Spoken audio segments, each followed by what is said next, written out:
Welcome back guys. In this video I'm going to talk about indexes in data frame. So our agenda for today's video will be to learn what is index and how can we change the default index to our custom index, and where this index is being used, and the difference between lock and ilock in data frame and pandas, and how to sort the index according to ascending and descending order, and at last we'll learn about how to reset the index. Fine. So if we look at our data set, you can observe that on the left most corner of the data frame, these numerical values, these are bold values. So these bold values are known as indexes in data frame. These are row identifier in a data frame. So these entire row is known as row 0, and this entire row is known as row 2. Similarly, this is row 3 and row 4 and so on. So these numerical values are by default, and it goes on from 0 to 1 less than the number of rows that we have in our data frame. As we know, the indexes in data frame starts from 0 because the counting in Python starts from 0 instead of 1. Okay, so do we have column identifier as well? We have. So these respondent, main branch, hobbyist, age, these all are known as column identifier or column labels. We don't have any special name for column identifier, but we have it for row identifiers, and which is known as index. Now, if you might be wondering, what if we want this indexes to start from 1? Because in our real life we start our counting by 1, 2, 3, 4 and so on, but in Python it starts from 0 and goes on till the number of rows are at the end. Okay, so what if we want it to start from 1? If you look at the respondent column, it starts from 1 and goes on till the number of rows ends at the end of the data frame. So what if we want to set respondent as index of our data frame? Can we do that? Yes, absolutely. So now we will learn how to change index of a data frame. So we'll give a title for this. So we want to make this respondent column as index of our data frame. So what we have to do, we have to just write a simple command known as the name of the data frame followed by dot set underscore index, and within parenthesis you have to type the name of the column that you want to set it as an index. So we want to set respondent as an index to this data frame. So I'll write respondent and run this cell. Okay, now you can see the default numerical value which started from 0 is removed, and respondent is our new index of this data frame. And as you can see, respondent is a little level below than the columns that we have in our data frame. So this respondent is not our column now, it is acting as an index. So now, okay, now let's call our data frame and look how does it look like. So if we run our data frame, you can see that the indexes, the default indexes that started from 0 is not being replaced by the respondent. Still respondent is acting as a column. Why is it happening? Why our respondent column is not our index? So the reason behind this is, if you run this command, what it does not remove the default index and set respondent as a new indexes. What it does, it shows what does it look like if we set respondent as our index of our data frame. So in order to replace the default index by the respondent, we have to use another argument known as in place is equal true. So I'll add that argument in place and then write assignment operator and then put it equal to true. And if I run this command, now running the data frame again, we can see now the respondent is being set as index to our data frame. Okay, so we have learned what is the importance of in place equal to true in setting the index of our data frame. All right, so we have made our custom index in our data frame, and these are numerical values only 1, 2, 3, 4 and so on. What if we want some string value to be our data frame index? Can we do that? Absolutely. Let's call our data frame df3. So this was our data frame that we have created earlier. Now I want this first name column to set as an index in place of 0, 1, 2, 3 and all.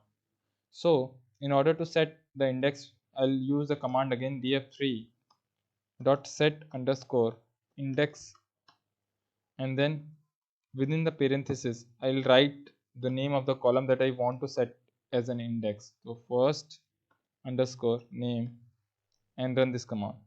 Now you can see that the first name has been set as an index to this data frame. But if we call our data frame df3, we can see that the original indexes, that was the numerical one, has not been replaced with the first name. So in order to replace the original indexes, we have to use the parameter in place and then assignment operator and put it equal to true. Now running the df3 again, here we have our first name as an index to the data frame. All right, now we have completed the first part of the whole agenda that we had. Now we will talk about where it is being used. So you can recall, first let me put some heading to it. Do you recall when I have told you how to access column from our data frame? You just have to pass in the column that you want to access in order to access a column from our data frame within a square bracket. So let's say I want to access last name from df3. So I'll pass on the last name.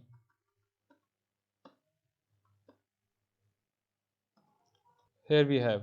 So we have accessed the last name column of our data frame. If you want to access more than one column, we have to pass a list of the column names that we want to access from our data frame. So let's say I want to access email as well. So I'll pass email, and here we have. So we have last name and email column as well. So what if we want to access some specific rows from our data frame? Can we do that? Can we do while passing the rows name within the square bracket? Let's try it. Let's look at our data frame df. So calling the data frame df, here we have respondent acting as an index to this data frame.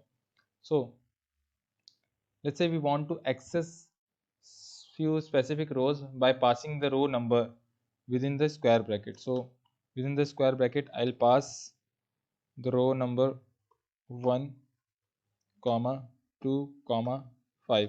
So I want to access these three rows from our data frame. Let's run this cell. Okay, so we cannot access rows from our data frame while passing it into the square bracket. So there is a problem. So how to rectify this problem? In order to access rows, we'll have to use the command .loc and then run this cell. So you can see we have each and every column of these three respective rows, row number 1, 2 and 5. So what if we want to get some selected columns and selected rows? Can we do that? Yes, absolutely. So I'll use df.loc, and within the square bracket, first I'll pass on the rows that I want to access, that is row number 1, 2 and row number 5, and then pass on the list of column that I want to access. So let's say I want to access column hobbyist,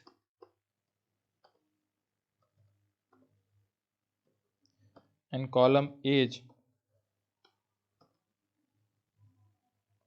and column let's say I want to access the column country, and all these names should be in single quote because these are string values.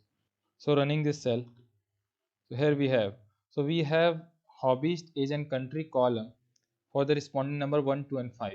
So we can use .log command to access some of the rows from our data frame.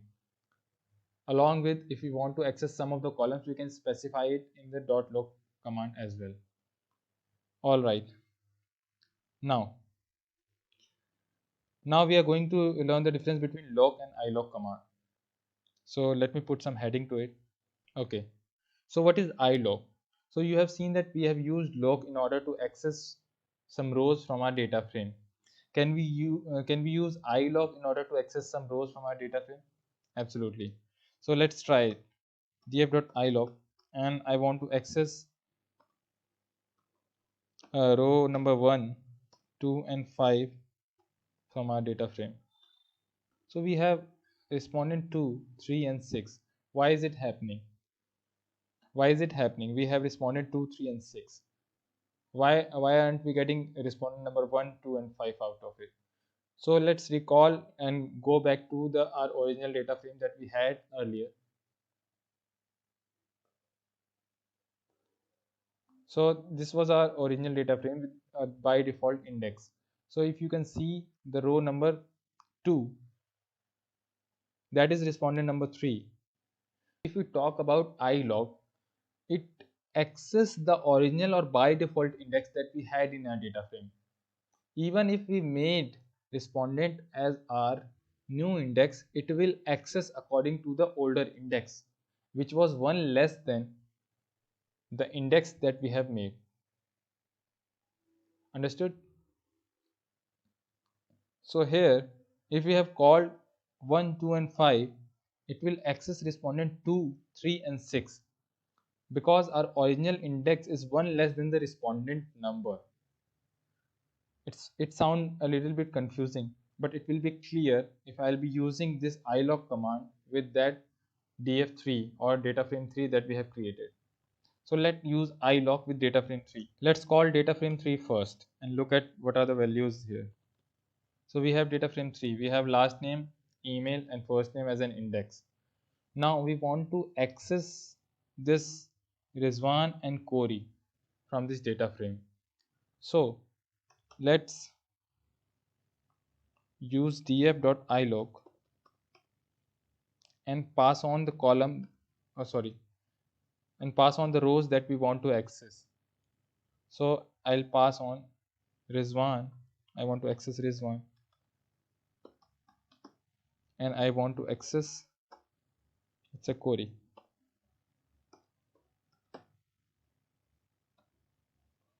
Now run this cell.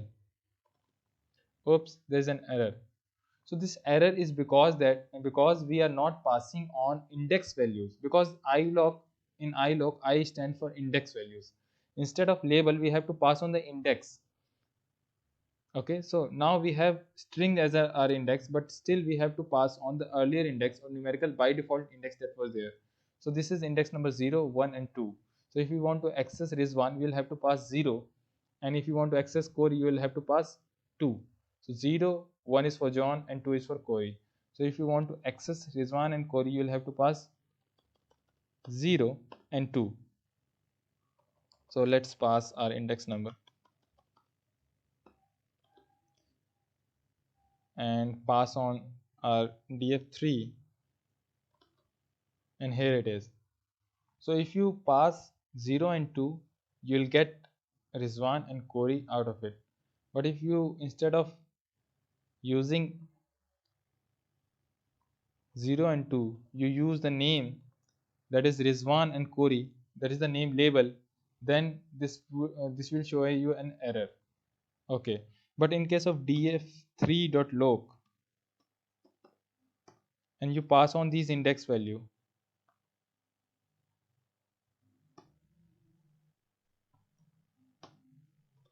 now this will not work because loc stand for labels. So we don't have any row label named 0 and 2. We have label called Rizwan and John and Corey. So we have to pass labels that we have right now. So our labels are Rizwan and Corey.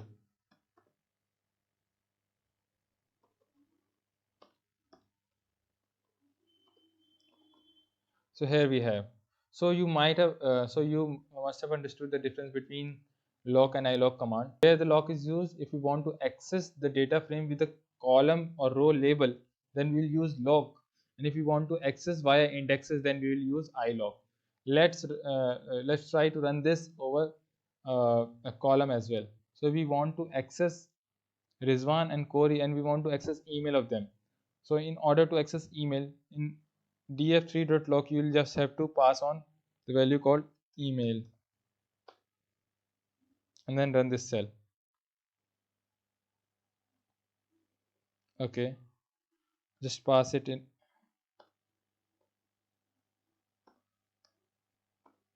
Running this cell. So we have email address of Rizwan and Corey.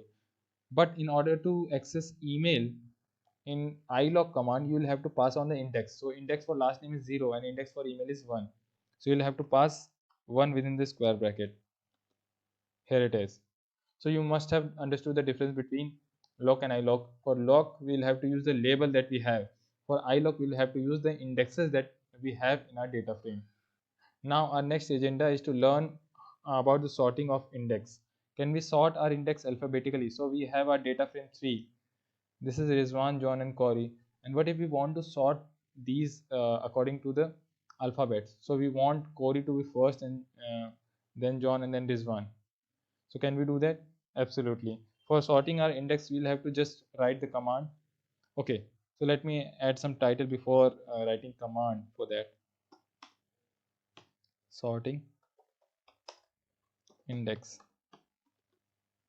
Okay, so sorting index, you just have to write the command df3 because we are sorting the index of data frame 3, and you have to write sort underscore index and just click on this.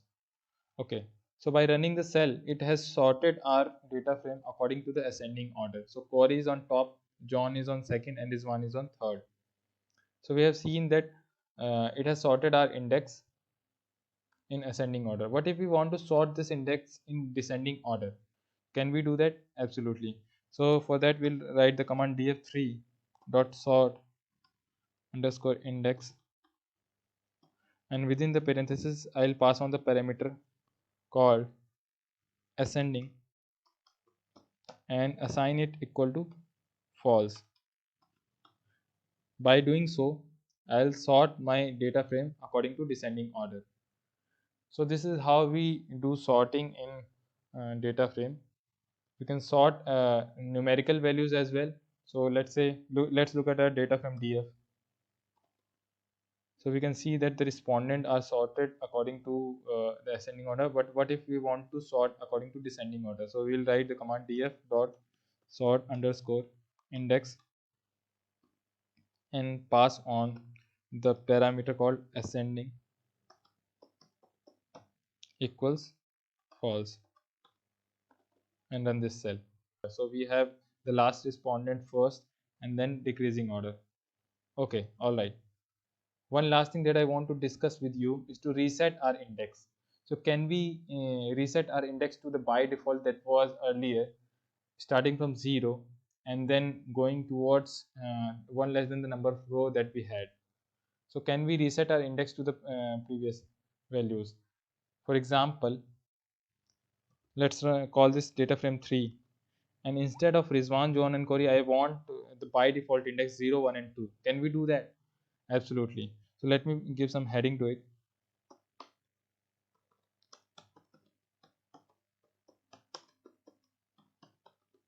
All right. Now for resetting index, you just have to use a command called df3 because the name of our dataset is df3, and you'll have to just write reset underscore index and you'll just run this cell. Okay, this is an error. So I made a spelling mistake. Now run this cell. Okay, now you can see that you have successfully reset the index. Now the index is 0, 1, 2. Okay, all right. Now call this data frame 3 again and let's look at the original data frame. So do we have to use in place command or not? Oops. So now we can see that in our original data frame, we still have first name as our index. So in order to replace that, we'll have to use the command in place is equal to true. So we have to use the command df3 dot reset underscore index and add the argument in place equals true within the parenthesis in order to get the default index or on our original data set. So what in place equals true does, it replaces the value on our original data frame or on our background data frame.